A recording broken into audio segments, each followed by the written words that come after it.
Pues muy buenas tardes, un gusto saludar a todos los colegas que se sintonizan a este que es nuestro noveno webinar de la Asociación Mexicana de Investigadores de la Comunicación, donde como hemos tenido ya costumbre estamos tratando de analizar nuevos objetos de estudio, nuevas problemáticas, agendas, enfoques teóricos y sobre todo pues estos cruces interdisciplinares que se dan con este maravilloso objeto de estudio que es la comunicación. Y bueno, pues hoy no va a ser la excepción, donde vamos a tener la posibilidad de dialogar con una experta en la materia de derechos de las audiencias, libertad de expresión, y hoy vamos a platicar, como ya lo dijimos, con la maestra Adriana Solórzano, quien fuera todavía hasta hace unos días presidenta de la Asociación Mexicana de las Audiencias, y para llevar la dirección de este webinar, pues nos acompaña la doctora Claudia Benassini Félix, quien es, además de miembro del Comité Ejecutivo de la MIC, es parte del equipo de vocales también que tiene la Asociación Mexicana de Investigadores de la Comunicación para trabajar estas temáticas. Me voy a permitir presentar a la doctora Claudia Benassini, quien es doctora en Antropología Social por la Universidad Iberoamericana, es profesor e investigador en la Facultad Mexicana de Arquitectura, Diseño y Comunicación de la Universidad La Salle, líder del Grupo de Investigación, Desarrollo e Innovación en temas de alfabetización digital, transmedialidad y gestión del conocimiento. Ha investigado la evolución de los medios de comunicación, particularmente el tema de la prensa y la televisión, desde sus lógicas de producción, los géneros, hasta los nuevos procesos, caracterizados por la convergencia de la transmedialidad y el fenómeno multipantalla. A estos intereses ha incorporado el tema de la posverdad y la circulación de noticias falsas, ha desarrollado estas líneas de trabajo desde la perspectiva de los estudios culturales y también actualmente trabaja en seguimiento de los medios digitales en el proceso electoral, y por ahí se nos está metiendo un audio, voy a apagar en este momento. Como les decía, ella ha trabajado el seguimiento de los medios digitales en el proceso electoral en México desde la red de observatorios de medios que coordina el Consejo Nacional para la Enseñanza y Investigación de las Ciencias de la Comunicación, el CONEIC. Ha publicado en diversas revistas especializadas y de divulgación, tanto nacionales e internacionales. Cuenta con 3 libros de su autoría, así como capítulos de libros en diversas publicaciones colectivas. La doctora Claudia Benassini Félix, ella, como les digo, estará llevando la moderación de este conversatorio, y bueno, pues te cedo la palabra, Claudia, para que puedas llevar la dirección del mismo. Bien, ¿sí me escuchan bien? Perfecto, Claudia. Sí, perfecto. Ok, entonces me toca presentar el día de hoy a Adriana Solórzano. Adriana es candidata a doctora en Ciencias Políticas y Sociales por la Universidad Nacional Autónoma de México, en donde también hizo sus estudios de licenciatura y de maestría. Pero también ella, bueno, da clases en la UNAM y en la Universidad Panamericana sobre temas relacionados sobre todo con derechos de las audiencias y de periodismo, y actualmente además es directora de producción y planeación de radioeducación. Adriana fue también presidenta y fundadora de la Asociación Mexicana de Defensoría de las Audiencias y defensora de las audiencias de la Universidad Autónoma Metropolitana, Radio. También ocupó la figura de titularidad de la mediación en el Instituto Mexicano de la Radio de agosto de 2013 a agosto de 2015, en donde coordinó y condujo el único programa del instituto que se transmitía en cadena por 17 emisoras y 10 plazas de la República Mexicana. Se desempeñó también como técnico académico de tiempo completo y secretaria técnica del Centro de Estudios en Ciencias de la Comunicación en la UNAM, y en el ámbito profesional fue servidora pública en la Dirección General de Normatividad de Comunicación, subdirectora de Control y Seguimiento en el IMER, y de 2011 a 2013 fue gerente de Radio Ciudadana, radiodifusora pública que transmite principalmente programas coordinados por la sociedad civil. Es autora además de artículos en diversos libros colectivos, ponente en encuentros y congresos nacionales e internacionales, colaboradora de la revista Zócalo, participa además en diversos proyectos de investigación sobre medios de comunicación e imparte cursos de actualización en las instituciones públicas y empresas periodísticas. Ha sido además jurado de múltiples certámenes de radio y periodismo, entre los que sobresalen la Bienal Internacional de Radio, el Concurso Nacional de Tesis y Trabajos Excepcionales del CONEIC y el Premio Nacional de Periodismo de la Ciencia convocado por CONACYT. Pues dejamos a Adriana los micrófonos para que ella nos platique sobre su tema, y mientras vamos viendo el chat para que se puedan comunicar con nosotros los compañeros. Muchísimas gracias, doctora. Muchas gracias a todos los que están conectados. Es un gusto poder estar aquí en este espacio de AMIC para poder charlar sobre este tema que a mí particularmente me apasiona, que son los derechos de las audiencias. Pero este webinar específicamente va a tratar sobre los derechos de las audiencias como amplificadores de la libertad de expresión y no como limitantes, porque es común que se vean como un límite a la libertad de expresión y no como lo que son derechos derivados precisamente del derecho humano a la libertad de expresión. Porque a veces no se entiende del todo que estos derechos se derivan de la libertad de expresión y que no se contraponen, porque tendemos a pensar que la libertad de expresión es un derecho que garantiza la difusión, solamente la difusión. Es decir, pensamos que libertad de expresión es igual a libertad de difundir información. Y esa es una visión corta, es una visión que no es correcta porque el derecho humano a la libertad de expresión tiene tres componentes. Es decir, la libertad de expresión implica el derecho, sí, a difundir, pero también a buscar y a recibir información. Por lo tanto, cuando hablamos de libertad de expresión, entonces estamos hablando de la posibilidad de exigirle, por ejemplo, a los gobiernos que nos abran la información sobre cualquier asunto de interés público o información gubernamental. Es decir, la ley de acceso a la información gubernamental se enmarca en la libertad de expresión. No solamente se trata de difundir, sino también de la posibilidad de buscar esa información. Y tenemos la otra parte, que es la de recibir. Y a veces esta es la parte menos considerada y que quizás sea la más importante. ¿Por qué lo digo? Porque cuando hablamos de difusión, resulta que aunque todas las personas tenemos el mismo derecho a expresarnos, no todas las personas tenemos las mismas posibilidades de hacerlo. Es decir, hay personas que tienen la posibilidad de tener en concesión un canal de televisión o una estación de radio, y si hablamos de México en particular, pues hablamos de 10 familias que controlaron la radiodifusión durante décadas, cosa que nos pone en una situación de inequidad a la mayor parte de la población. Es decir, tenemos derecho a decir lo que queramos, pero en un ambiente donde la cobertura o la capacidad de tener resonancia es muy menor con respecto a la capacidad que tienen otros jugadores. Por lo tanto, cuando yo hablo de mi derecho a recibir información como parte de la libertad de expresión, entonces debo preguntarme indudablemente, ¿quién controla los flujos informativos? ¿Qué tipo de información estoy recibiendo? ¿Todas las versiones están en los medios de comunicación? ¿Qué versiones se invisibilizan? ¿Qué versiones tienen mayor proyección? ¿Quién tiene más posibilidades de decir su versión? ¿Y qué cosas yo no estoy conociendo? Porque ese derecho a la libertad de expresión en su vertiente de recibir información, pues se queda corto porque hay un control de esos flujos informativos. Y este control de los flujos informativos, pues es algo que se ha estudiado en la comunicación desde hace décadas, no es algo nuevo. Seguramente, pues, los estudiantes que nos están escuchando allá en la Ibero habrán escuchado hablar del informe McBride. El informe McBride es un informe que es un parteaguas en este estudio de los flujos de comunicación y que es importante que lo conozcamos, que lo leamos y que no ha quedado para nada rebasado a pesar de que es un documento de los 80s. Todavía muchas de las cosas que están establecidas ahí siguen aplicando en nuestra cotidianidad, en nuestro mundo, e incluso de una manera aún más agresiva.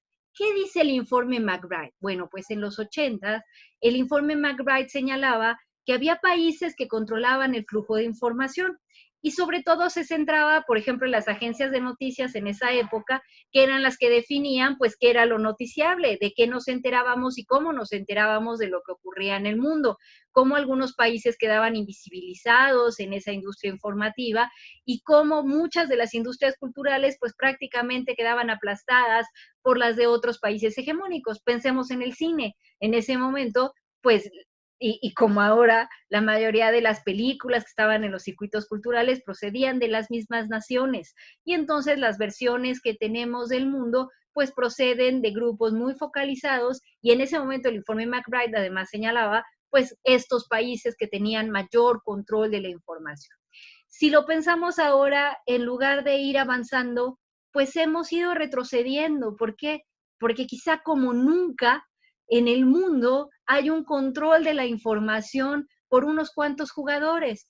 Pensemos en Google, pensemos en Facebook. Es decir, si antes nos preocupaban los grandes jugadores nacionales, ahora es más grave porque lo que tenemos son jugadores internacionales. Yo, en mis peores pesadillas, nunca imaginé un medio que controlara a la tercera parte de la población mundial. Es decir, tenemos a la tercera parte de la población del mundo en Facebook, y Facebook decide con sus algoritmos qué cosas ilumina, es decir, a qué cosas le damos prioridad y qué cosas quedan por ahí perdidas sin que nadie más las mire. Y hablamos también de un gigante como YouTube, y hablamos de estos gigantes que controlan ahora los flujos informativos a nivel internacional. Por ejemplo, las OTTs, y hablamos también de Netflix y de las industrias culturales que cada vez están más concentradas en pocas manos. ¿Y esto qué tiene que ver con el derecho de las audiencias? Pues que yo como audiencia, ustedes como audiencias, todos como radioescuchas o como televidentes en México, porque en México están constreñidas a radio y televisión, pero no quiere decir que en el mundo sea así. Es decir, todos los que estamos expuestos a comunicación audiovisual, porque en algunas partes del mundo los derechos de las audiencias involucran a cualquiera que esté expuesto a la comunicación audiovisual, pues tendríamos derecho a información plural. ¿Y cómo garantizamos la información plural? Pues es nuestro derecho humano a tener esa información plural. ¿Por qué es tan importante tener esa información plural? Porque la información es la base de muchas de nuestras decisiones. Es muy útil. Con base en la información decidimos por quién votamos, elegimos a nuestras autoridades gubernamentales, con base en la información decidimos si seguimos un tratamiento médico o no, con base en la información elegimos la licenciatura que vamos a estudiar, con base en la información elegimos hasta el camino que vamos a seguir en medio del tráfico para llegar a otro punto. La información todo el tiempo nos abastece de datos útiles que se reflejan en decisiones de nuestra vida. Y cuando no contamos con toda la información, puede ser que no estemos tomando las decisiones más adecuadas. Por eso es un derecho humano la libertad de expresión. Pero que conste, ya quedamos, entonces libertad de expresión no es solo derecho a difundir, es derecho también a recibir esta información plural, oportuna, completa, veraz, y también el derecho a poder buscarla. Si no perdemos de vista que son estos tres componentes, vamos bien. Ahora, vamos a pensar un poco en el origen de la libertad de expresión como derecho humano. Los derechos humanos están pues precisamente en una declaración universal que se dio después de la Segunda Guerra Mundial. En ese momento, ¿qué era lo que más importaba? Pues importaba el empoderar al individuo, el que las personas pudieran tener libertades políticas y civiles. La libertad de expresión como derecho de primera generación es un derecho contra el Estado, es un derecho vinculado a los derechos precisamente políticos y civiles, derechos que se considera que se tienen o no se tienen, es decir, o tienes verdaderamente derecho a votar o no lo tienes. La libertad de expresión en ese momento se planteaba como o tienes libertad de expresión o no la tienes. Es decir, no era visto como algo que se pudiera adquirir progresivamente, sino que o lo tienes o no lo tienes. ¿Y por qué? Porque estábamos en el contexto de la Guerra Fría. A ver, regrésense a la posguerra. Y entonces pensemos que el mundo estaba dividido en capitalismo y comunismo. Y entonces el comunismo parecía estar más dispuesto a redistribuir la riqueza, a buscar la igualdad económica de las personas, pero a costa de esas libertades políticas y civiles. La libertad de expresión, pues era precisamente uno de los puntos más débiles del comunismo. Había persecución, no había libertad de ideas, no tenías posibilidad de difundirlas, menos tenías posibilidad de buscar esa información en el gobierno, de exigir que te lo diera. Recibías la información que el Estado quería darte. Había un monopolio estatal de los medios de comunicación en ese mundo comunista. Y contrariamente a ese mundo comunista, estaba este mundo capitalista donde el individuo estaba absolutamente empoderado. Es decir, mientras en la Unión Soviética los individuos no podían controlar medios de comunicación, acá en el capitalismo, por favor, todas las libertades. Es decir, era un empoderamiento absoluto de la individualidad de las personas y de su libertad. Pero ¿qué pasa cuando esa libertad nuestra puede de alguna manera estar obstaculizando el derecho de otros? Es decir, pensemos, México, Televisa y el control de la televisión. Pues bien, desde la perspectiva más radicalmente liberal de la libertad de expresión y como este derecho contra el Estado, pues quiere decir que el Estado no debe intervenir y que entonces no debía intervenir para que Televisa decidiera qué proyectar, qué no proyectar, qué visibilizar, qué discursos dar, porque pues lo que se consideraba adecuado era que el Estado no interviniera. Pero entonces, ¿qué pasa con todas esas audiencias que se quedaban con un discurso decidido por una empresa? Por eso muchos teóricos hablan de que más que libertad de expresión, lo que comenzó a defenderse fue una libertad de empresa, libertad a los medios de comunicación. Y es importante que pensemos que no es lo mismo la libertad a los medios de comunicación que la libertad de expresión de la mayoría de las personas. No quiere decir que estén opuestos, pero no forzosamente significan lo mismo. Si por un momento se sitúan como periodistas que trabajan para una institución y lo que hace el Estado es garantizar la libertad de expresión al medio y no al periodista, puede ser que entonces tengamos periodistas que tienen que responder a una determinada línea editorial de los medios, a restricciones de los medios, a censuras impuestas por los medios y a discursos impulsados por los medios. Pero entonces tenemos medios que pueden gozar de una libertad de expresión, pero no forzosamente los periodistas, y mucho menos los lectores o los ciudadanos que nos informamos a través de esos medios, porque entonces seremos los que estamos recibiendo una información sesgada. Esta manera de ver la libertad de expresión como un derecho de los individuos y casi como una libertad de empresa, pues empieza a ser cuestionada precisamente por teóricos latinoamericanos. Y aquí es donde debemos comenzar a entender en qué se distinguen los derechos humanos de primera, segunda y tercera generación. Es importante tenerlo en cuenta para luego ir entendiendo los derechos de las audiencias. Los derechos humanos de primera generación son estos derechos civiles y políticos, pues que están garantizados a los individuos y que implican que el Estado no debe intervenir y que debe procurar que se respete. Entonces, bajo este paradigma, el Estado lo que hace es, si no interviene para censurarte o para pedirte que empoderes un discurso, entonces ya con eso ya cumplió. Pero los derechos de segunda generación ya no piensan tanto en los individuos, sino en las comunidades, en los grupos sociales. Entonces, a ver, volvamos a México, pensemos a lo mejor 1970. Si yo hubiese formado parte de una colectividad indígena o de una comunidad en el interior de la República o en algún estado y hubiera querido radiodifundir algunas ideas, no habría podido. Y no habría podido porque en México hasta 2013 las radios comunitarias fueron perseguidas. Es decir, el Estado tenía todo el derecho de dar el permiso para radiodifundir a quien él quisiera. No tenía la obligación de exponernos a quién le daba esa concesión y por qué. Nosotros no lo sabíamos como ciudadanos y no sabíamos tampoco bajo qué criterios daba una concesión a unos sí y a otros no, es decir, un permiso para radiodifundir. Y mientras tanto, todos aquellos que no tenían permiso, pues eran perseguidos. Si lo vemos así, entonces regresemos por un momento a este asunto de ¿hay libertad de expresión o no? Ya puede ser un derecho que de verdad es absoluto en el sentido de ¿se está cumpliendo o no se está cumpliendo? Pues no, Quizá en algunos casos sí y en otros no, en unos más, en otros menos.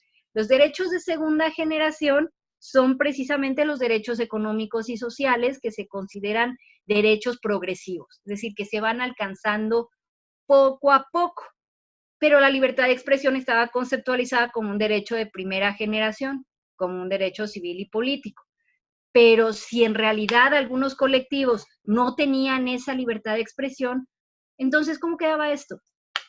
Muchos teóricos latinoamericanos comenzaron a hablar de el derecho a la comunicación, que es algo parecido a la libertad de expresión, pero con sus diferencias.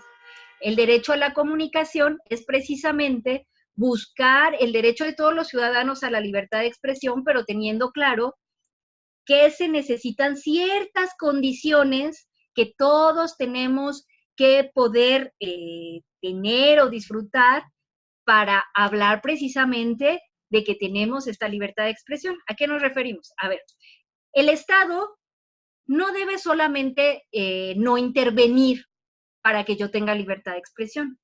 El Estado debe además garantizar que hay condiciones para esta libertad de expresión. Y entre estas condiciones, pues estamos hablando de acceso a los medios de comunicación. Por ejemplo, de que esté claro cómo se puede tener un permiso o una concesión, de que haya criterios equitativos, que haya posibilidades de que la ciudadanía acceda. Por ejemplo, en el ámbito de Internet, ¿qué cosa sería derecho a la comunicación? Pues precisamente que la ciudadanía tenga opciones de tener programas de código abierto, que tenga opciones realmente de poder acceder a esos medios, que haya cobertura universal, que haya alfabetización para que todo el mundo pueda utilizar la herramienta al mismo tiempo y con, digamos, sin ventajas para unos y desventajas para otros. Es decir, el Estado no solamente se lava las manos diciendo yo no intervengo, entonces si no te censuro, ya con eso yo estoy cumpliendo con tu libertad de expresión. No. Cuando hablamos de derecho a la comunicación, le decimos al Estado, no basta con que no intervengas, Estado. Al contrario, tienes que intervenir, pero para poner un piso parejo. Y en la medida que tú vayas poniendo ese piso parejo, podemos hablar de progresión de derechos. Y si tú vas ayudando con esta alfabetización mediática y todos vamos teniendo las mismas competencias, progresivamente nos vamos acercando a esta posibilidad de ejercicio de la libertad de expresión.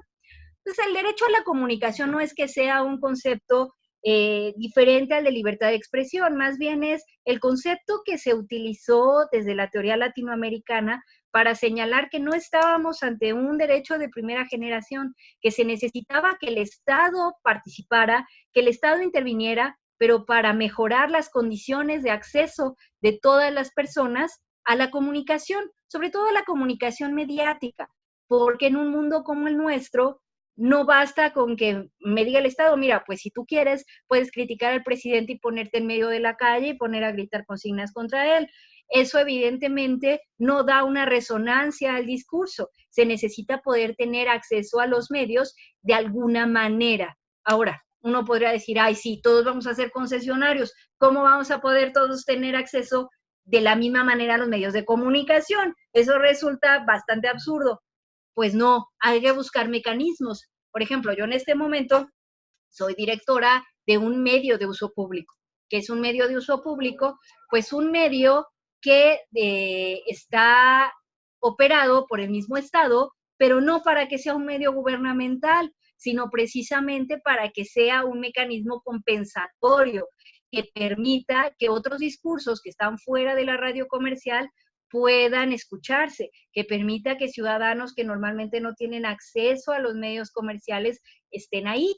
Por ejemplo, la radio de uso público es un mecanismo que permite o compensa estas inequidades.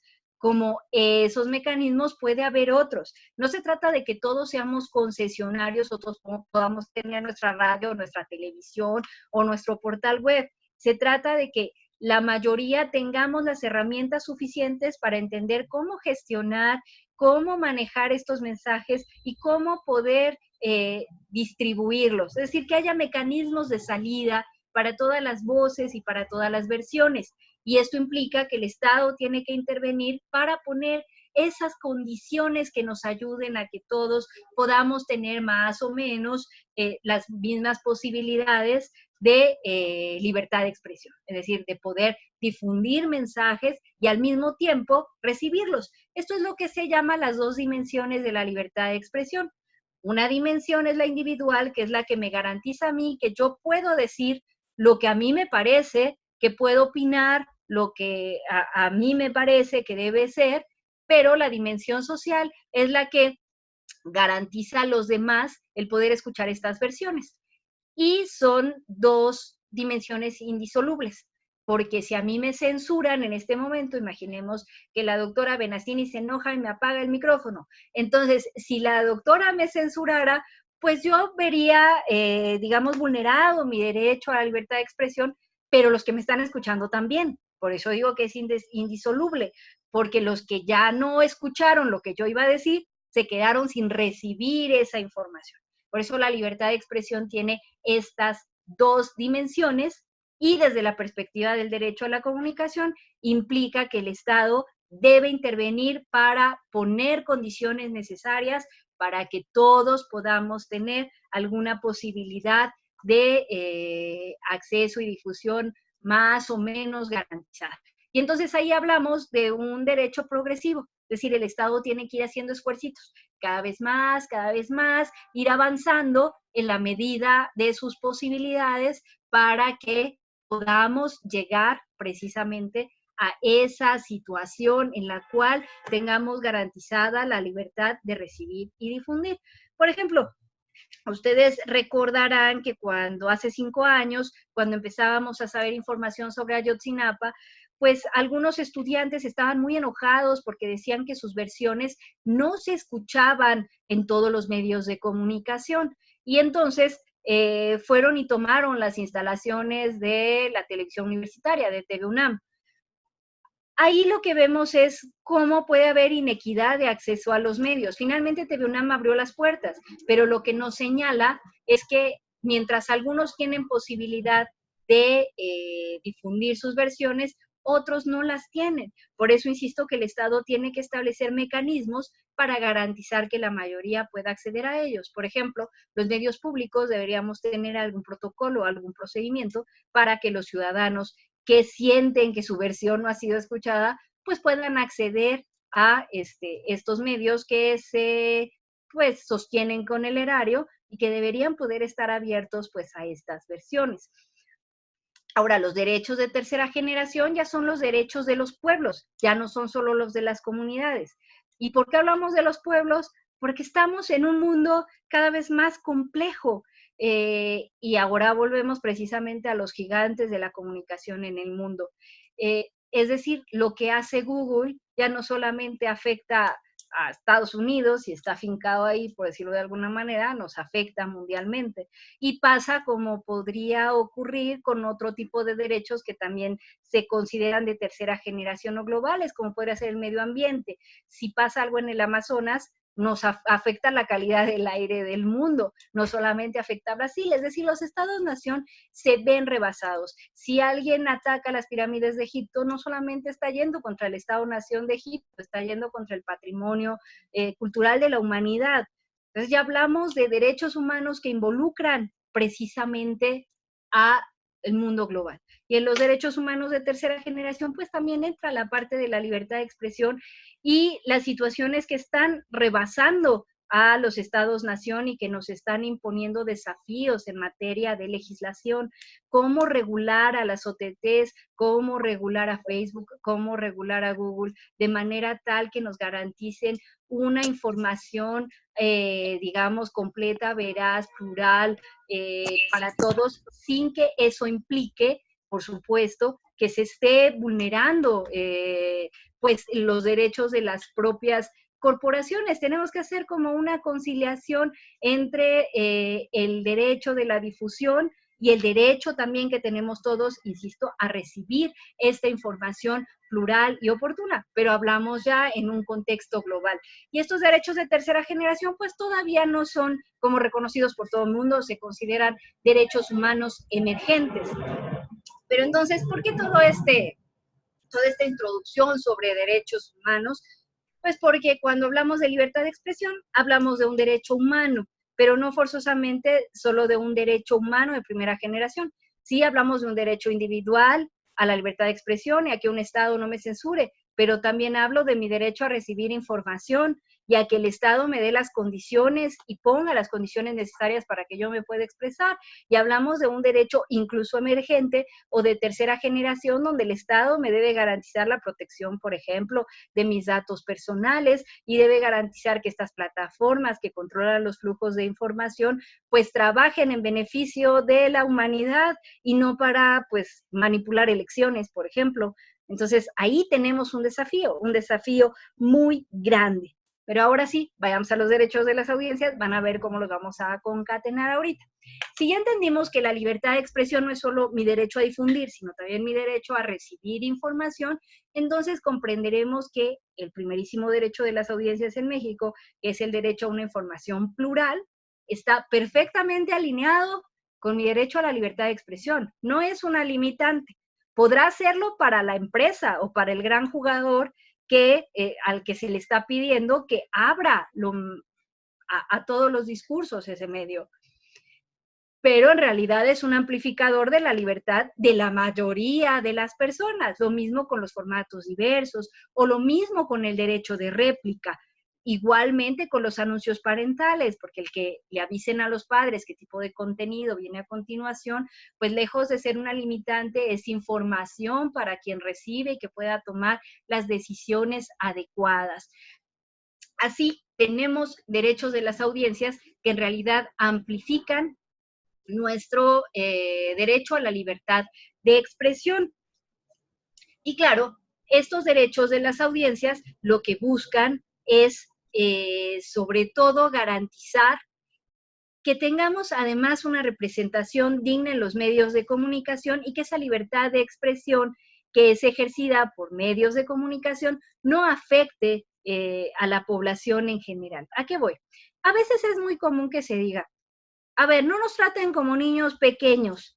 Si yo quiero ver Rosario Tijeras, tengo que poder verla. Y si yo quiero ver una narcotelenovela, yo tengo que poder verla. Y si yo quiero ver La Rosa de Guadalupe, tengo que poder verla. Es mi derecho. Y soy lo suficientemente consciente de lo que quiero ver. Y si quiero verlo, lo veo. ¿Por qué me van a decir que tengo que ver y que no tengo que ver? A ver, ojo. Los derechos de las audiencias no implican que nadie tenga que decidir por otros lo que van a ver. Están muy lejos de ser de la censura. ¿Por qué? La censura implica que alguien revisa los contenidos que después se van a difundir. Las defensorías de las audiencias y los derechos de las audiencias funcionan después de difundida la información. Es decir, un defensor de las audiencias, que es el garante de esos derechos de las audiencias, o el puente entre los radioescuchas y los televidentes, y quien debe de respetar estos derechos, pues no es una figura censora, no revisa nada antes de que se transmita, siempre es después. Es decir, hay una responsabilidad ulterior, posterior, no es anticipada, así que no podemos hablar de censura. 2, nadie impide que las personas decidan ver lo que quieran ver. El asunto aquí es que si hay un discurso, por ejemplo, sexista, o un discurso donde se objetualiza a las mujeres, y yo como audiencia digo, bueno, yo no estoy de acuerdo con eso, le voy a pagar a la televisión y ya, pero pues quien quiera verlo que lo vea. ¿Cuál es el problema? El que quiera verlo que lo vea. Pues parecería que no hay problema, pero el asunto se refleja en mi vida cotidiana como mujer, por ejemplo. Si esa televisión, en lugar de ayudar al avance de las mujeres, lo que hace es anclarnos a estereotipos y estigmas no incluyentes, en mi vida cotidiana seguramente veré reproducidas esas conductas que van a ser un obstáculo permanente en mi avance. Y entonces parece que no bastó con que yo le apagara. Ahora, va a haber quien diga, pero pues es un negocio, cada quien puede explotarlo como quiera. Pues ahora resulta que entonces nos van a decir con qué cosas sí negociar y con qué no. Bueno, pensemos que el espectro radioeléctrico, pensémoslo solamente por un momento así, que es una carretera de 10 carriles, y por cada carril puede circular un vehículo. Pero resulta que yo tengo 100 vehículos y nada más tengo 10 carriles. Pues veámoslo como los canales de televisión. Podría tener 100, 200, 100,000 personas interesadas en transmitir mensajes por ese espectro radioeléctrico y en tener una concesión. Pero el espectro radioeléctrico es finito y la capacidad de dar el servicio también. Entonces, ¿con base en qué le voy a otorgar a unos la posibilidad de utilizar un bien que es de todos para explotarlo y con base en qué se lo voy a negar a otros? Pues me parece que si el bien es de todos, o sea, si el espectro radioeléctrico es de todos, pues tendríamos que concesionárselo a quien garantice que se va a utilizar para el avance de la mayoría de la población. Las mujeres somos el 50% de la población y estamos en una condición vulnerable y necesitamos condiciones para ir avanzando, para ir dejando la violencia atrás, para tener oportunidades pues más igualitarias. ¿Qué es lo que esperaríamos? Que estos medios de comunicación se concesionaran a quienes se comprometen con ese avance social, quienes se comprometen con la mayor parte de la población, quienes se comprometen con los valores de una democracia. Así que entonces tengo derecho como radioescucha a esperar que esos radiodifusores, ya sea concesionarios de radio o televisión, pues transmitan contenidos que apoyen a un mejoramiento social, que nos ayuden a profundizar las democracias, que tengan contenidos de calidad. Y no por otra cosa, porque el espectro fue finito y yo le quité la oportunidad a otros cientos de personas de utilizar ese espectro y se lo estoy dando a alguien que además está obteniendo una ganancia.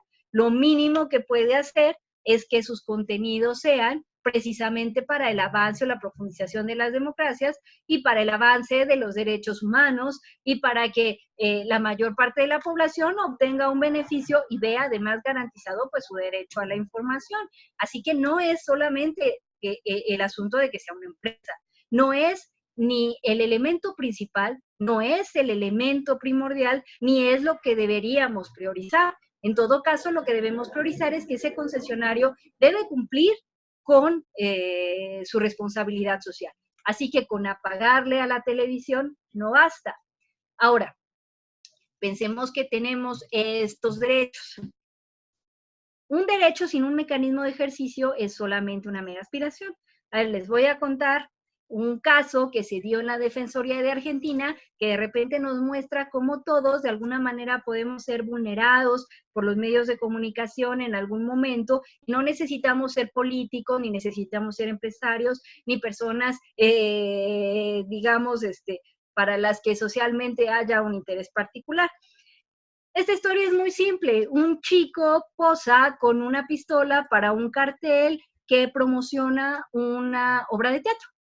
Bueno, pues resulta que un noticiario estelar en Argentina retoma esa foto que él subió a su Facebook para promocionar una obra de teatro en la que participaba, para ilustrar que habían aprendido a varios asaltantes en un barrio peligroso de Buenos Aires. La mamá llama al canal y dice, oiga, ¿cómo pone a mi hijo para ilustrar eso? La gente piensa que mi hijo fue el asaltante al que aprendieron. Y entonces del noticiario le contestan, ay señora, pues enseña a su hijo a no andar subiendo imágenes a Facebook, porque en el momento en que las sube, pues cualquiera las podemos tomar y nosotros las usamos de stock así. Jalamos imágenes que nos encontramos para ilustrar las noticias, así que lo sentimos mucho. ¿Les parece que eso es correcto, que eso es adecuado? Si tenemos derecho a nuestra imagen, si tenemos derecho además a que la gente no sea engañada, porque la gente cuando recibe esa información está recibiendo una información inexacta, entonces ahí hay una vulneración a los derechos de las audiencias. Pero ¿qué se hace si el canal se niega a arreglar nada? Si dice que así es su procedimiento de producción y que no tiene por qué responder más. Pues ahí es donde entra la Defensoría de las Audiencias. Las Defensorías de las Audiencias son el mecanismo que ayuda a que esos radioescuchas y televidentes puedan tener, digamos, de alguna manera como una especie de defensor de oficio adentro de los medios, que pueda dar seguimiento a su queja y que pueda representarlo a través de pues una representación experta o conocedora del tipo de normatividad que se pueda estar violando. En Argentina existe una sola defensoría para todos los medios, es la Defensoría del Público de Servicios de Comunicación Audiovisual. Pues esa defensoría sentó al canal y lo obligó a pedir una disculpa pública y a aceptar delante de todo el mundo que esa ilustración fue inadecuada y a cambiar precisamente sus procedimientos. Entonces, la defensoría lo que hace es eso, ser el puente entre las quejas y pues los comentarios de radioescuchas y televidentes y el propio medio. Ahora, hay quien dice, ay, sí, pero ¿de qué sirve si son recomendaciones? Porque deben saber que un defensor solo puede recomendar, no tiene, digamos, posibilidad vinculatoria, es decir, no son obligatorias o no se deben acatar obligatoriamente sus recomendaciones, porque son eso, son recomendaciones. Y hay quien dice, ¿de qué sirve? ¿De qué sirve si solo son recomendaciones? Pues sí sirve para discutirlo, sirve como presión moral, como presión social, sirve para sensibilizar a la gente hacia adentro, porque muchas veces las vulneraciones se dan no de manera alevosa, sino por desconocimiento. Sirve precisamente para abrir el diálogo. ¿Y por qué yo no estaría de acuerdo en que fueran punitivas o vinculantes? Porque en las democracias hay un poder judicial, hay un debido proceso, hay tribunales, y nadie, o sea, ningún particular puede usurparlas, porque un particular, por muy bien preparado que esté, también se equivoca. Aquí en México, por ejemplo, alguna vez un defensor de las audiencias en el sistema jalisciense de radio y televisión recomendó que no se cubrieran las elecciones para evitar los sesgos, pero ¿qué es peor, un sesgo informativo o no tener información? Entonces, las decisiones de los defensores también pueden ser controvertidas y no tienen la verdad sobre ninguna cosa. Entonces, en realidad, tiene que ser una figura de diálogo, sí, una figura experta, pero una figura que dialogue, que llegue a consensos dentro del medio, que busque mejorar los procesos y los estándares de calidad. Para eso sirve el defensor de las audiencias. Y claro que sirve mucho, aunque no tenga esta capacidad vinculatoria, aunque no pueda dictar sentencias como lo podría hacer un juez. Al contrario, está muy bien, porque de lo que se trata es de llegar a consensos vía el diálogo, precisamente para no vulnerar la libertad de expresión en ninguna de sus aristas. El defensor defiende a esas audiencias que están recibiendo información sesgada, pero al mismo tiempo lo tiene que conciliar con el derecho del concesionario a difundir información. Esa conciliación solo se logra mediante el diálogo, no podría lograrse mediante ninguna sentencia que esté dando un particular que no está al frente de ningún tribunal y de ningún juzgado. Finalmente hay atribuciones muy establecidas en las democracias. Así que yo creo que la figura es importante, es necesaria, pero lamentablemente en México está endeble. ¿Y por qué está endeble? Porque en este momento el concesionario decide quién ocupa la defensoría, por cuánto tiempo lo ocupa, puede revocarlos nomás porque se le da la gana, podría nombrar a su suegra, a su nieta, a su sobrina como defensora de las audiencias, decide cómo va a rendir cuentas, decide si rinde cuentas o no, establece las propias reglas del procedimiento y evidentemente eso también deja muy endeble a la figura. Esto no siempre fue así. En la Ley Federal de Telecomunicaciones y Radiodifusión de 2014, pues el IFT era la autoridad garante, la autoridad que supervisaba y que vigilaba que las defensorías funcionaran adecuadamente y que estaba a cargo de poner reglas del juego precisamente para preservar la independencia, para preservar pues el buen funcionamiento de esta figura. Lamentablemente en 2017 se dio una modificación que los defensores de audiencias, bueno, algunos llamamos contrarreforma, porque fue en contra precisamente de pues algo que se había logrado, es una ley regresiva que dejó a los defensores en la vulnerabilidad. La Asociación Mexicana de Defensorías de las Audiencias está trabajando actualmente para revertir esa contrarreforma y regresar a lo que estaba establecido en la ley de 2014 y que el Instituto Federal de Telecomunicaciones recobre sus facultades de vigilancia, de supervisión y que las defensorías de las audiencias estén supeditadas a mejores controles que garanticen que están funcionando de una manera adecuada y que están recibiendo de parte de los concesionarios pues, los recursos necesarios para operar. porque en este momento, pues en muchos de los medios tienen designado a un titular de la Defensoría, pero lo tienen oculto, es decir, ni lo anuncian, ni está a la vista, y nadie sabe cómo acercarse a esta figura. Entonces, es importante mejorar este mecanismo que de alguna manera es garante de los derechos de las audiencias, y pues en eso estamos trabajando en la Asociación Mexicana de Defensorías de las Audiencias. Veo que ya me eché los 40 minutos que estaban programados, entonces bueno, aquí lo dejo para dar posibilidad de atender preguntas y respuestas. Perfecto, pues abrimos los micrófonos para que se puedan conectar todos nuestros invitados, todos los participantes, y podamos iniciar esta sesión de preguntas y respuestas. Si quieren, les vamos abriendo ahorita a quienes tenían bloqueados ahí sus micros para que puedan interactuar. Si alguien tiene alguna duda... No se oye Claudia, ¿eh? Está hablando. Un segundo, Claudia.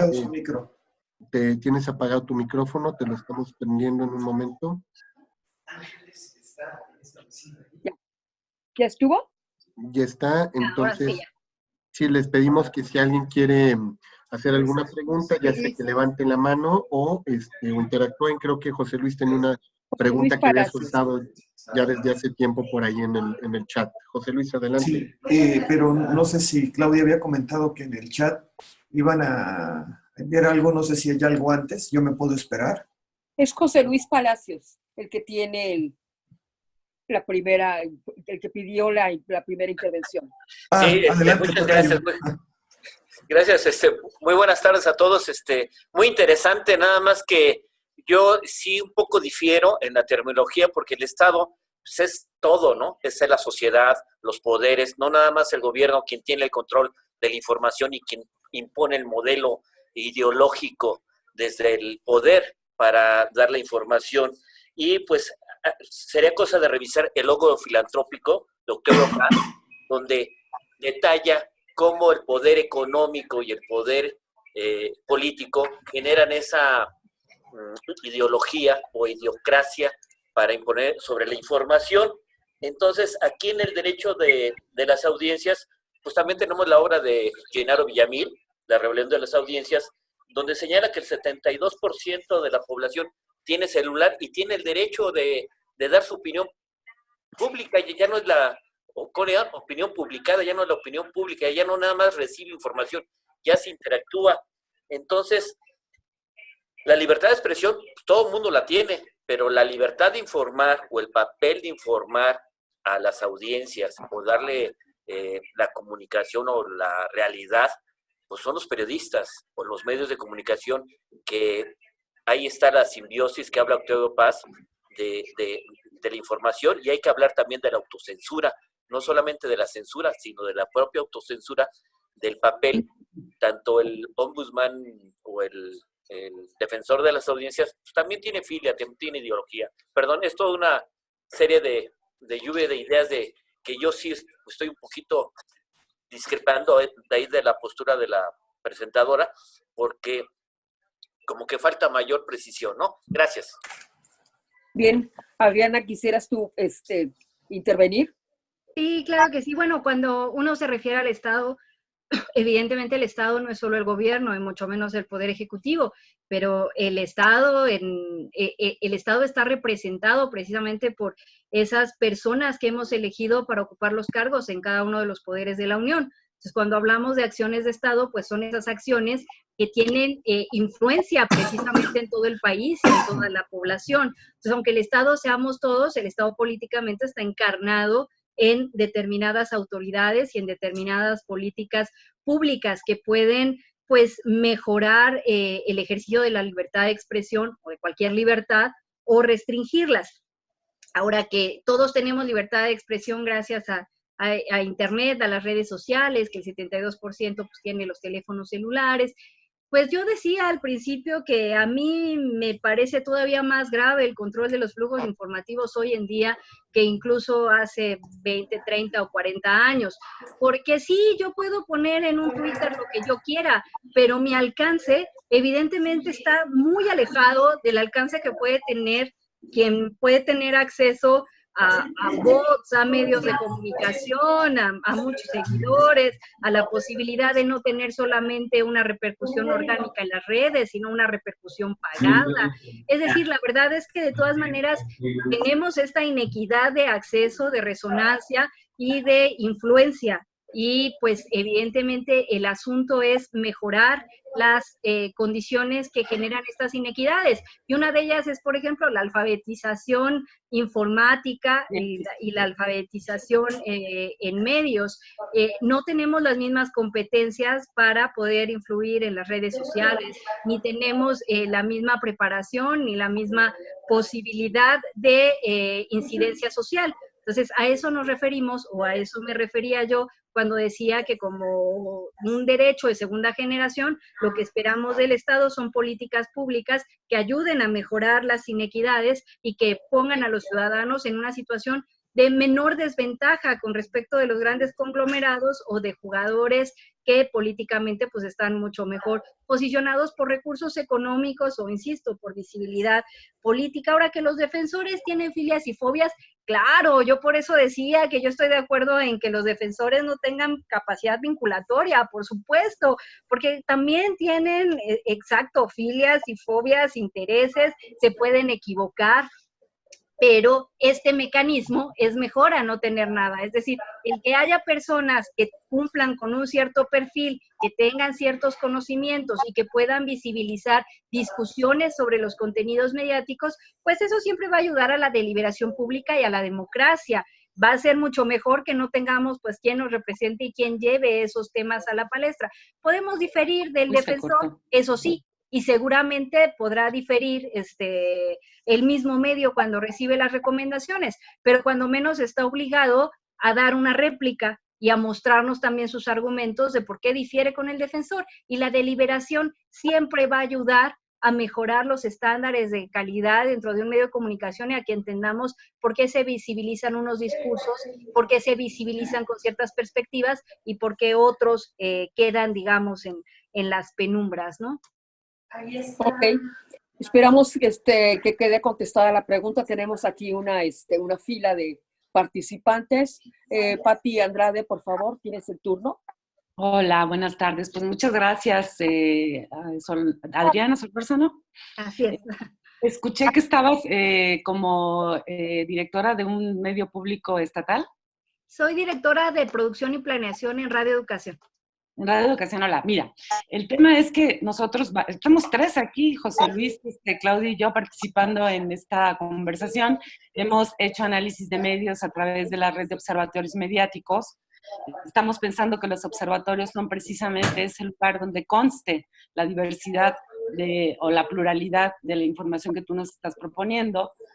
Estamos convencidos de que solamente a través de la alfabetización mediática la gente va a poder encontrar ese lugar, incluso de ser críticos ante los contenidos de los medios, pero no encontramos la manera de hacer difusión de estos trabajos. O sea, finalmente estos trabajos que son científicos, que tienen que ver con metodologías ya comprobadas a lo largo de toda la historia de la comunicación de los 50 para acá, pues las divulgamos en blogs, en estaciones de radio universitarias, en lo que podemos, ¿no? Entonces no hemos encontrado ese lugar en el medio público, como tú bien lo dices, no gubernamental, donde conste que la información es plural, donde conste que la información no está promoviendo estereotipos, donde conste la mitad de los derechos pues, que tienen las audiencias. ¿Crees que es posible a través de asociaciones como la MIC, como el CONEIC, como quien, que no sea los representantes de los medios públicos y controlados por el Estado, generar esta participación? ¿Tú crees que es posible? Porque necesitamos alfabetización mediática y no la hemos podido aportar. Claro, yo creo que sí es posible, que es difícil, bueno, también, son muchas cosas las que están ahí en juego. De hecho, mi tesis de doctorado pues tiene que ver precisamente con el acceso ciudadano a los medios de comunicación, que no es sencillo por muchos obstáculos. Uno de ellos es que a veces pues no comunicamos la información de manera tal que pueda ser atractiva mediáticamente a las audiencias, y entonces de repente los medios le dan la vuelta porque dicen que pues puede ser información muy pesada, hecha para especialistas, que no está hecha pues para la gente de a pie. Por supuesto, yo lo que ofrezco desde aquí es que Radio Educación pues apoyará siempre en cualquier acción de alfabetización mediática, porque además la alfabetización mediática es el primer derecho, el primerísimo derecho.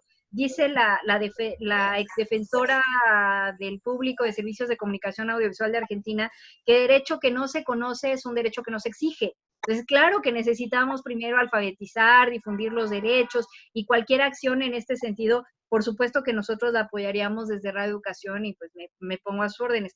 Ahora, ya hablando de una cuestión general, de cómo lograr una difusión pues más amplia de los derechos, la verdad es que hay cosas que la ley dejó muy sueltas y que es lamentable. Por ejemplo, en la ley colombiana, que tiene más de 20 años, que está en vigor sobre defensores de audiencias, allá es el defensor del televidente, obliga a todos los canales de televisión a tener un programa semanal de cuando menos media hora de alfabetización mediática. Aquí en México, pues no hay una disposición, por ejemplo, de ese tipo. Yo creo que los derechos de las audiencias, si Televisa, por ejemplo, o los grandes consorcios estuvieran obligados a difundirlos, pues evidentemente ya serían más conocidos, pero los radioescuchas y los televidentes que están más vulnerables, precisamente porque son radioescuchas o televidentes de los espacios donde más se vulneran estos derechos, pues ni se enteran que los tienen, porque en esos propios medios no se hace difusión. Pero por eso necesitamos la intervención estatal, precisamente para mejorar en estas condiciones, porque ellos solitos pues no lo van a hacer.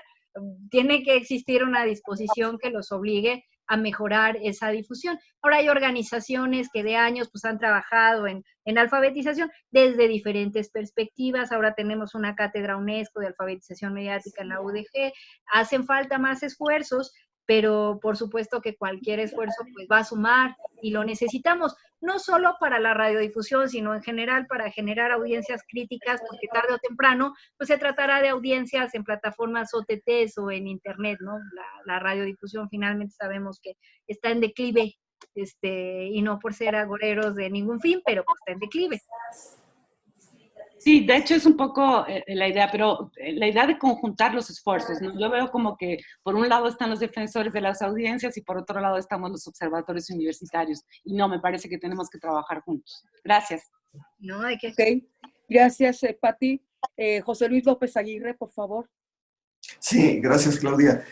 Adriana, hay en la charla que nos acabas de compartir, tocas un aspecto muy interesante que es un desafío en cuanto a que hay nuevos jugadores muy preponderantes en el ecosistema global de información.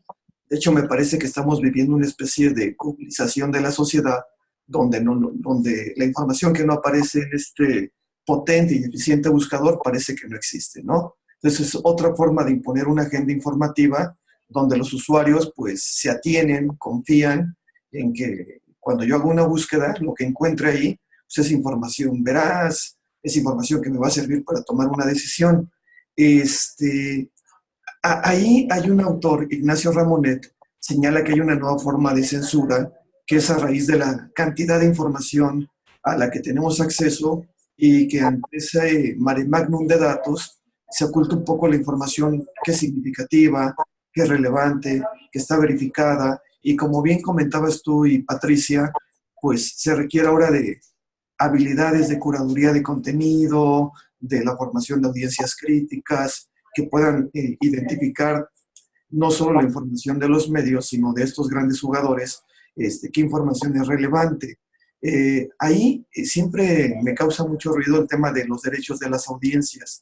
En el sentido, hay un deber de las audiencias para que se puedan formar, y ahí entrarían otros jugadores, obviamente las universidades, no sé si los propios medios en una nueva pedagogía que apunta a esta formación. Es decir, yo ciudadano, pues tendría que corroborar, coadyuvar, para que lo que circula en la red, pues no sean, ahora con el fenómeno de las fake news, o no apoyar campañas de manipulación.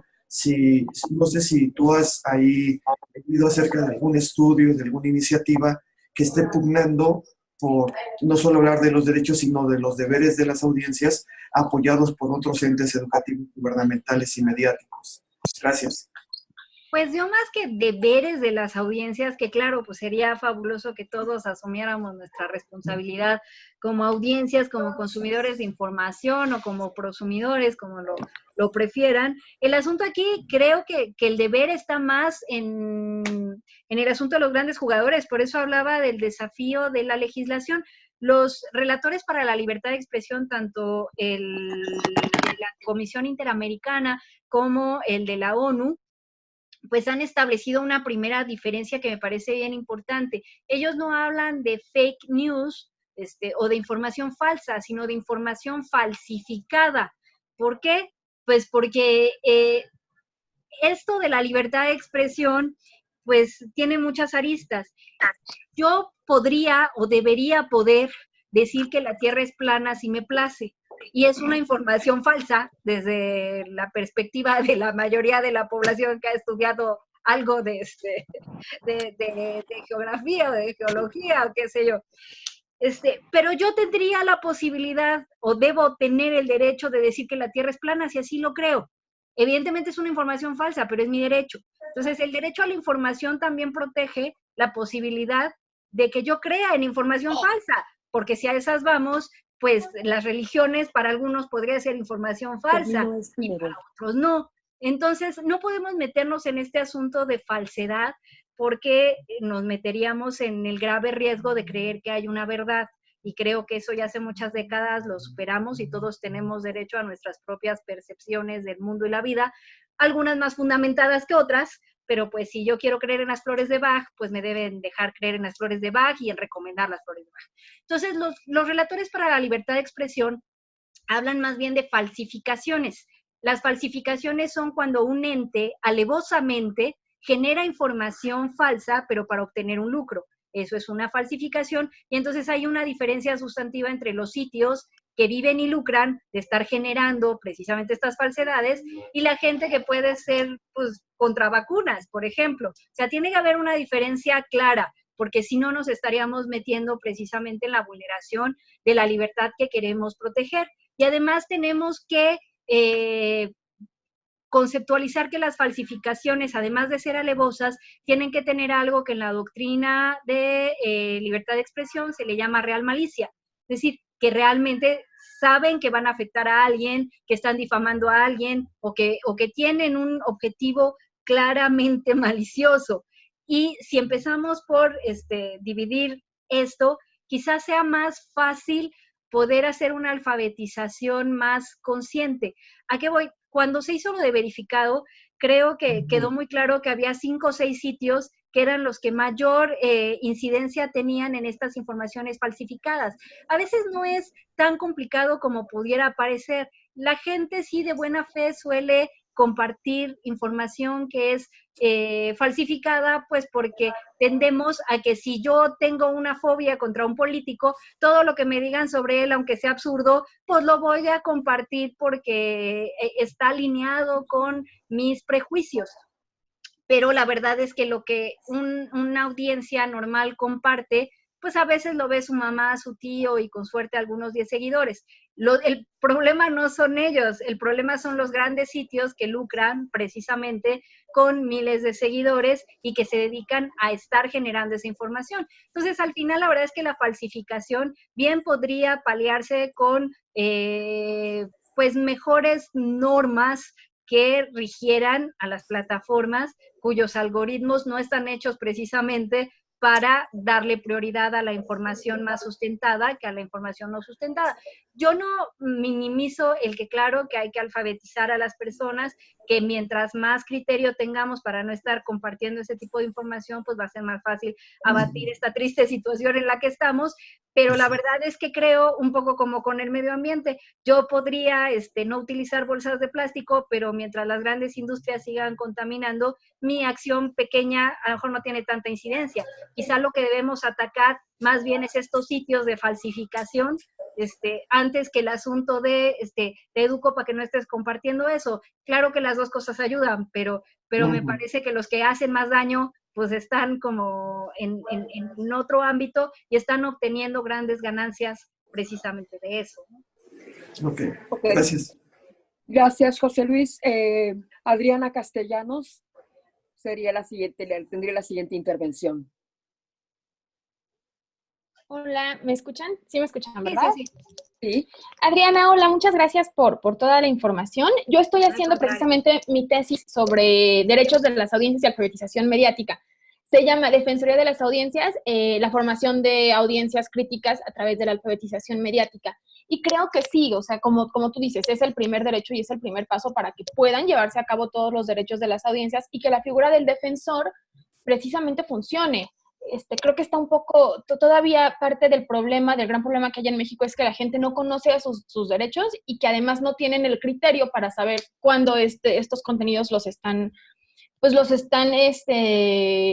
afectando contra ellos. Pero creo que, como decimos, como han venido diciendo entre tú y los participantes, que no ha llegado, o sea, incluso cuando ustedes como en la asociación están haciendo bastante labor, radioeducación, que creo que es de los medios que está haciendo más trabajo en alfabetizar, creo que hace falta muchísimo más alcance. No sé, ahorita con lo del amparo que ustedes ganaron, qué posibilidad haya de que el IFT como institución pues se meta en los tiempos del Estado, que el Estado tiene en los medios para hacer ciertas campañas de alfabetización, que todavía falta muchísimo. Esa es una pregunta. Y la otra pregunta es también sobre el amparo que ganaron. ¿Cuándo tienen ustedes cierta información o alguna respuesta de si sí se van a regresar los derechos como estaban? También el tema de los lineamientos que igual están en el limbo desde el 2017. ¿Qué va pasado con eso? ¿O cuál es el periodo que tenemos para saber pues si van a regresárselos o qué va a pasar? Sí, el amparo ganó en primera instancia, es decir, todavía tiene que superar un recurso de impugnación que puso la Cámara de Diputados. Por fortuna para nosotros, durante la primera instancia, la Cámara de Diputados solamente metió alegatos sobre cuestiones, digamos, de técnica legislativa, no se metió a lo sustantivo. Eso, hasta donde yo tengo entendido, digo, no soy abogada, pero intento captar lo más que puedo del abogado que nos ha estado llevando el amparo, pues los pone en una situación de desventaja en esta segunda instancia porque ya no pueden meterse a la parte sustantiva. Es decir, tendrían que demostrar que en esos fallos de técnica legislativa que ellos estuvieron pues argumentando o alegando, pues el juez no tomó en cuenta algo, cosa que pues según la sentencia, que está muy bien documentada, muy bien argumentada y muy bien sustentada, pues no creemos que vaya a ser un problema. La verdad es que estamos muy optimistas y pensamos que vamos a ganar ya en segunda instancia, ya con sentencia definitiva, a lo mucho dentro de 2 meses, pero los tiempos de los tribunales pues son... la verdad es que son impredecibles, entonces no podemos asegurar una fecha, pero de ganar ya el amparo, de ganarlo en segunda instancia, tendría el Congreso un mes para, más que el Congreso, el IFT, un mes para emitir los lineamientos. Precisamente los lineamientos sobre defensa o sobre derechos de las audiencias, esos lineamientos que el IFT debía expedir, pues con la contrarreforma quedaron nulificados porque la contrarreforma lo que hizo fue eliminarle al IFT las atribuciones. Al eliminarle sus atribuciones, la verdad es que el IFT también bajó la guardia en algunas actividades de derechos de las audiencias. Han trabajado en alfabetización, acaban de sacar un portal sobre derechos de las audiencias, tienen como una unidad móvil que anda recorriendo el país, hacen ahí algunas actividades, para mi punto de vista, insuficientes, pero bueno, hacen algo, pero en la medida que les regresaran las atribuciones legalmente y pudieran volver a emitir lineamientos, la verdad es que tendrían mucha más posibilidad de acción. El problema de la contrarreforma es que los dejaron de plano, les cortaron las atribuciones con respecto a los derechos de las audiencias. La contrarreforma lo que hizo fue eliminar la posibilidad de que el IFT revisara los códigos de ética y los validara, que pudiera dar validez también a la designación del defensor de las audiencias. Ahora solamente son como una oficialía de partes, reciben el código y reciben la designación, pero pues tienen, no tienen derecho a decir nada. tienen que aceptar lo que sea, no importa si el defensor tiene un claro conflicto de interés con el concesionario, por ejemplo. Entonces, si ganamos el amparo, los lineamientos van a tener que volverse a expedir. El IFT recuperaría sus atribuciones y entonces veríamos un fortalecimiento, pero también veríamos un fortalecimiento en cuanto a las acciones de alfabetización del IFT, porque al recuperar atribuciones, recupera también varias obligaciones, y entonces estaría mayormente comprometido a hacer trabajo de alfabetización. Aunque es bien importante decir que esto de la alfabetización es todo un tema, porque si ustedes revisan la Ley Federal de Telecomunicaciones de 2014, de Telecomunicaciones y Radiodifusión de 2014, no menciona alfabetización ni mediática una sola vez. Ni una sola vez. Exacto. Y por eso los concesionarios, pues, digamos que impugnaron y estaban muy enojados con los lineamientos que iba a emitir el IFT, porque ellos decían que no se les podía adjudicar ninguna tarea de alfabetización, porque la alfabetización mediática no estaba en la ley, que quién sabe de dónde se la estaba sacando el IFT, y pues eso ahí hay un alegato, pues sí, de técnica legislativa, porque en efecto no se desprende de la ley. El IFT me parece que había argumentado muy sólidamente que pues se necesitaba primero la difusión y que era obvio que se necesitaban difundir los derechos para que pudieran ejercerse, pero pues esa obviedad de repente en términos legales no es suficiente. Entonces, la verdad es que la Ley Federal de Telecomunicaciones y Radiodifusión requeriría una cirugía mayor, requeriría que se le incorporara la parte de alfabetización mediática, que se aclarara a quién le corresponde la obligación de alfabetizar y que se definiera una estrategia mucho más clara, porque cuando se pusieron los lineamientos a consulta, la verdad es que fue tristísimo ver la opinión de los concesionarios diciendo que ellos no podían alfabetizar porque resultaba oneroso. O sea, hacer una campaña de alfabetización a alguien que se dedica a hacer todo el tiempo producciones audiovisuales o de radio, la verdad es que era absurdo que dijeran que era oneroso, que no podían, que era una carga muy pesada. Por otra parte, la sociedad civil no quería tampoco que fueran los medios porque decían que qué tipo de mensajes podían ellos generar, que no, pero que lo debería hacer en todo caso el IFT con el apoyo de las asociaciones o de la sociedad civil. El IFT terminó asumiéndolo en los lineamientos como una obligación propia, y por supuesto que podrían utilizar los tiempos oficiales para eso, mejor que los utilizaran para eso que para andar criminalizando radios que no tienen el permiso administrativo para difundir. Pero, insisto, evidentemente necesitamos que el IFT recupere esas atribuciones y necesitaríamos una cirugía mayor en la ley para aclarar de mucho mejor manera a quién le toca. Porque yo sí creo que los medios de comunicación tendrían que ser involucrados en esto. Sé que a lo mejor las campañas que harían no serían ni las más creativas ni las mejores en muchos casos, pero pues también para eso el IFT podría tener competencia para supervisar, porque, insisto, quien está expuesto a los canales o las estaciones de radio que comercializan como único, que la comercialización es el eje del tipo de contenidos que manejan y que la responsabilidad social no les importa ni conocen de qué va, pues esas audiencias son las que más necesitan alfabetización y tendríamos que obligar a que ahí precisamente en esos contenidos insertos como caballitos de Troya estuvieran las acciones de alfabetización, porque es la gente que más lo necesita. Es decir, yo no niego que en radioeducación tengamos esta obligación de alfabetizar y por supuesto que la hacemos con todo gusto y toda convicción, pero la verdad es que los radioescuchas de radioeducación, la mayoría están muy enterados y son muy críticos, no son precisamente los que más necesitan estas acciones. Entonces, pues necesitamos precisamente llegar a la gente que está más expuesta precisamente a los contenidos más vulneratorios. Por eso sí creo que tenemos que tener una norma que obligue a esos medios a poner mensajes de ese tipo, a lo mejor no hechos por ellos, pero sí a transmitirlos. Gracias, Adriana Castellanos, por tu pregunta. Jorge Hidalgo, por favor. Claro que sí. Bueno, pues Adriana, como siempre, un gusto escucharte, ¿no? Y sobre todo poder conversar contigo estas temáticas. A mí me inquietan algunos puntos dentro de tu conversación que creo que quisiera dialogarlos contigo y otros cuestionar alguna cuestión, algún punto en particular.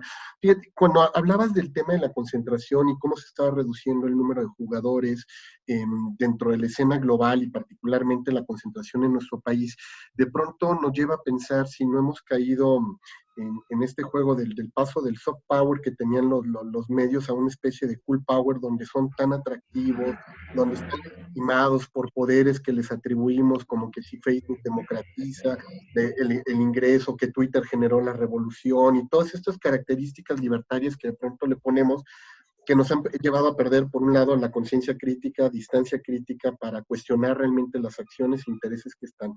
Eso por un lado, pero por el otro es que cuando entramos a estos modelos precisamente de la sociedad digital, donde vemos que no nos funcionó del todo la regulación, no nos funcionó del todo la autorregulación, y vemos que aparecen estas figuras como la corregulación, que ya la vemos en los medios digitales. Uno pensaría, ¿por qué no le hemos podido llevar al ámbito físico, no? O sea, pareciera que en Facebook sí tenemos la posibilidad de banearte a ti si me molesta tu comentario y pedir que bajen tus fotografías, pero en el mundo real llegar a este nivel de corregulación no lo tenemos. Entonces es como un segundo eje de reflexión que quería compartirte. Pero el último, que tiene que ver más bien ya sobre la parte legal, si estamos hablando también del tema del derecho a la comunicación como un gran derecho humano, donde nos ha faltado trabajar con precisamente la Comisión Nacional de los Derechos Humanos a los comunicadores para poder posicionar este tema real en la agenda, de debatirlo desde ahí, para que de la mano pudiéramos defender a las audiencias que más están siendo vulneradas por toda esta lógica de los corporativos. Y ahí es donde te suelto la última pregunta, específicamente los derechos de las personas que tienen algún tipo de discapacidad y que no han encontrado en los medios de comunicación una respuesta para tener un acceso universal a los medios, ¿no? O sea, hablamos en términos, ahorita lo decías, calidad de los contenidos, ¿no? Regulación en cuanto a qué tipo de medios podría ver o no un niño, pero personas para los contenidos para la tercera edad, para las personas con discapacidad, no tenemos defensores de los cibernautas, todo este tema. O sea, hay otros como temas que no han sido tocados del todo y que creo que nos está faltando también incorporarlos a las agendas que ustedes han logrado introducir en el marco regulatorio de nuestro país. Bueno, primero, sobre el tema de accesibilidad, es la verdad una de las partes más bonitas de los derechos de las audiencias. Igual no se tienen todos los logros que uno quisiera, pero algo ya hay. Es decir, la Ley Federal de Telecomunicaciones y Radiodifusión, pues sí obligó a los canales de televisión, los que tienen más del 50% de cobertura en el país, a tener cuando menos en el noticiario la traducción al lenguaje de señas, y ya lo podemos ver en los noticiarios de los principales canales de televisión.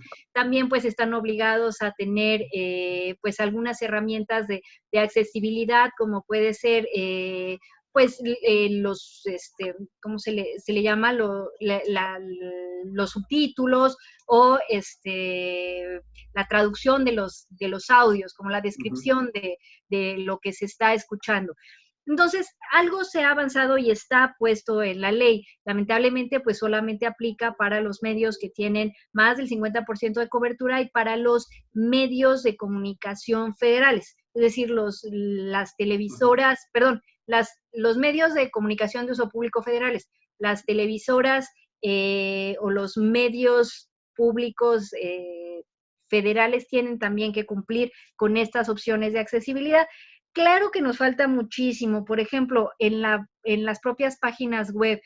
Yo cuando fui defensora en UAM Radio, uno de los proyectos que pretendía impulsar, y me entrevisté con gente que se dedica a eso, era que la página web fuera absolutamente accesible de acuerdo con los estándares internacionales. Hay pocas páginas web que lo son, y la verdad es que tenemos que aprender a generar contenidos accesibles, y ojalá todo el entorno o el ciberespacio cada vez se hiciera más accesible, porque pues finalmente la posibilidad tecnológica que tenemos ahora daría de veras pues mucha oportunidad a los débiles visuales, a quien no escucha, a las personas con ceguera, de poder tener acceso a la información, y es un derecho humano. Pero hay, insisto, mucho por hacer. Las propias universidades no tienen páginas accesibles. Lo más que tienen es la posibilidad de hacer más grande la letra o más chiquita, pero hay protocolos, hay estándares internacionales, y poco se ha avanzado en el país, y pues claro, tendríamos que trabajar mucho más en eso. El asunto es que siempre tenemos como países, pues parece otras prioridades que el desarrollo tecnológico, y entonces se repite la triste historia que ya vimos con la televisión, con la radio, con otros medios, con los satélites. Ahora estamos en digamos, un nuevo contexto, pero repitiendo viejas prácticas. Es decir, el control, por ejemplo, de YouTube, no, se lo tiene una plataforma de un determinado país. Y nuestro presidente, por ejemplo, como presidentes de otras naciones, como personajes públicos, como políticos, como industrias de todos los países, se suben a esa plataforma y no desarrollan plataformas alternas y no invierten en desarrollar tecnología alterna que pudiera verdaderamente mostrarnos que en Internet pueden convivir muchos jugadores y mucha pluralidad. Es decir, estamos dejando que unos cuantos concentren. El problema no es que si Facebook tiene las suficientes herramientas o no para que yo pueda replicar o para que sus algoritmos no manipulen la información. El problema es que solo hay una y que los países, en lugar de desarrollar plataformas alternas simplemente para no dejar que el control esté en un solo jugador, se suman, todos nos sumamos, y creo que eso ya lo habíamos visto en otras ocasiones con otras tecnologías, y entonces los monopolios pues siguen siendo como pues sí, ese full power que lamentablemente pues nos pone en una situación de vulnerabilidad a todos, porque insisto, aunque haya herramientas en Facebook para que yo a lo mejor pueda quitar un tag de una foto mía o pida que bajen alguna información que me está aludiendo inadecuadamente, bueno, la verdad es que de todas maneras, como decía hace un rato, a lo mejor la información que yo veo, la información que está viendo esa persona, la información que está subiendo esa persona, como un civil de a pie igual que yo, la está viendo un número reducido. Es como la ilusión de que estamos participando. Y no digo que esté mal participar, que bueno, aunque solo sea para una incidencia muy limitada, pero el problema no es ese, el problema es los que sí tienen verdadera influencia, los que tienen el control de los flujos. Por ejemplo, Google. En efecto, pues si Google no te pone sus primeros resultados, pues nadie va a dar con tu información. Quien está en los primeros resultados del buscador es quien va a ser más consultado, quien va a ser citado, a quien se le va a hacer caso. Nunca nos vamos más allá de los primeros 10 resultados. El poder que le damos a ese buscador es de veras inimaginable. Entonces, el asunto es regular al buscador, o más bien como países estar desarrollando pues buscadores alternativos, que no sea solo uno. Creo que lo que no hacemos bien es invertir, es desarrollar, es buscar, pues eso, como dar alternativas. Y no es una cosa solo de nuestro país, porque pues, en realidad están controlando los flujos informativos en el mundo, pero yo diría que ahí es donde está el problema, que nos subimos a las plataformas y que no hay desarrollo alternativo de otras, como para de veras estar pensando en que Internet nos democratizó la comunicación. Yo fui la primera entusiasta hace algunos años, hace 20 años, en decir que esto era una maravilla, pero ahora cada vez veo que estamos repitiendo un mismo esquema y que realmente pues de democratización no hemos tenido mucho, y que eso estamos cayendo pues en errores que tuvimos con otras tecnologías. Pues sería eso. Muchísimas gracias. Pues creo que ya no hay más preguntas, Jorge. Por ahí algunos quisieron preguntar, pero se tuvieron que retirar. Entonces creo que ya daríamos por terminado este espacio de preguntas. Así es, y bueno, pues siendo así, Adriana, nosotros de parte de la Asociación Mexicana de Investigadores de la Comunicación quisiéramos entregarte virtualmente este reconocimiento, ¿no?, por tu participación el día de hoy en esta videoconferencia sobre los derechos de las audiencias como derechos derivados de la libertad de expresión. Justo decíamos un tema vital, un tema que es agenda compartida, incluso con Lambda, con Amedi, con AMIC, ¿no? Lo mismo con en el CONEC hemos trabajado también este tipo de temáticas, y pues para nosotros fue un gusto y un honor tenerte el día de hoy con nosotros.